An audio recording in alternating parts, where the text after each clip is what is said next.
It is easy for God to get His people out of Egypt. The hard part is getting Egypt out of His people.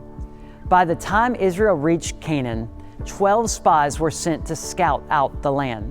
10 returned with negative reports, leading the people of Israel to doubt the Lord's promise and rebel, wishing to return back to Egypt. Numbers 14:2 and 4 say, "Their voices rose in a great chorus of protest against Moses and Aaron. If only we had died in Egypt, or even here in the wilderness," they complained. Then they plotted among themselves, "Let's choose a new leader and go back to Egypt."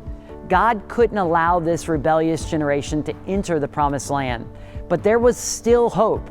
Numbers 14:33 shows God's mercy and purpose. "And your children will be like shepherds, wandering in the wilderness for 40 years.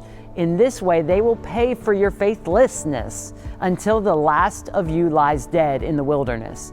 God's deepest desire is for us to learn His freedom, trust His promises, and heed His voice.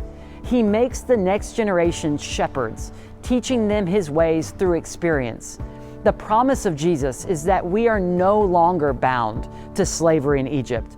We are free from death and free to be transformed.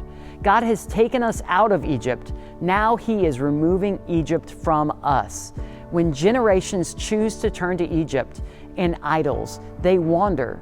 Freedom in the promised land comes when a generation breaks the pattern and devotes themselves actively to the ways of God.